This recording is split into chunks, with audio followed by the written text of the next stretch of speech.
శ్రీకాకుళం జిల్లాలోని ఉద్దానం ప్రాంతంలో దశాబ్దాలుగా పీడిస్తున్న కిడ్నీ వ్యాధి సమస్యను పరిష్కరించే దిశగా జిల్లా యంత్రాంగం మరియు ప్రభుత్వం తీసుకుంటున్న చర్యలు ఆశాజనకంగా ఉన్నాయి. జిల్లా కలెక్టర్ స్వప్నిల్ దినకర్ నేతృత్వంలో జరిగిన ఈ సమీక్ష సమావేశం పలు కీలక నిర్ణయాలకు వేదికైంది.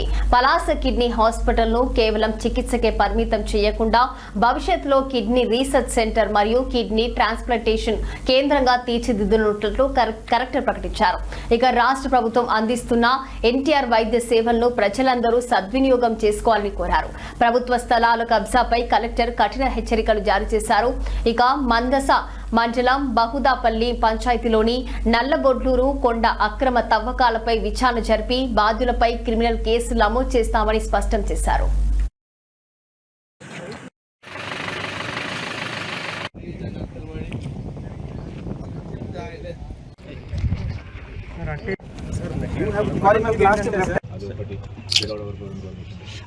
రెండోది ఇప్పుడు నెక్స్ట్ ఆ భూమి మీద ఏం చేస్తారు, ఇక్కడ ఉన్న తహసీల్దార్ ఇక్కడ ఉన్న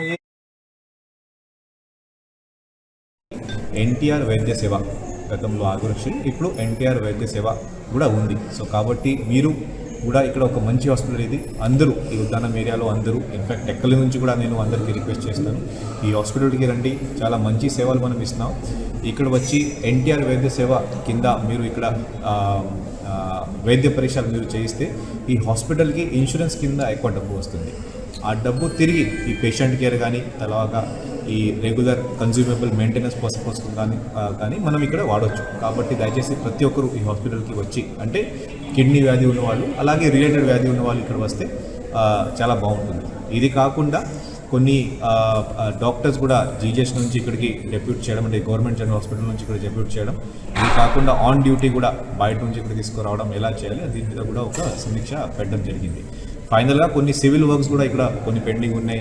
మరి ముఖ్యంగా కంపౌండ్ వాల్ కానీ, కొంత ప్లాంటేషన్ కానీ, ఫైర్ ఎక్విప్మెంట్, సీసీటీవీ, దీనికి కూడా ఒక ఎంఐడిసితో అంటే మెడికల్ ఇన్ఫ్రాస్ట్రక్చర్ డెవలప్మెంట్ కార్పొరేషన్ ఈతో శ్రీకాకుళంలో ఒక సెపరేట్ మీటింగ్ పెట్టుకుని 5 సంవత్సరాలు దొంగ పనులు చేసి ఈ రోజు మాట్లాడుతున్నారు.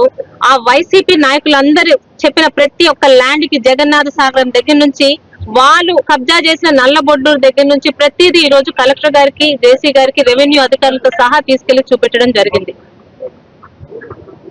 ఈరోజు పేపర్ లో కూడా వస్తున్న వార్తలు ఎలా ఉన్నాయంటే మీ అందరికీ చెప్పాలి. నిన్న సాక్షి పేపర్ లో ఒక 3 సర్వే నెంబర్లు వేసి దర్జాగా కబ్జా అని రాశారు. చేతిలో ఒక పేపర్ ఉంది, ఏదో ఒక నెంబర్లు రాసేస్తే పలాసాలో అమాయకమైన ప్రజలు నమ్మేస్తారని అంటే దయచేసి అలాంటి పద్ధతులు మారండి. ఆ 3 సర్వే నెంబర్లో ఒక సర్వే నెంబర్ అసలు అక్కడ లేదు. మిగతా 2 సర్వే నెంబర్లు జరాయితీ భూముల్ని ఎవరో కబ్జా చేసి అమ్మేస్తారని రాయడం అన్నది సాక్షికే చెల్లింది. ఏ చెప్పుతో కొట్టాలో సాక్షి రాసి ఆ వార్త రాసిన వాడిని మీరే చెప్పాలి. అబద్ధాలతోని ముఖ్యంగా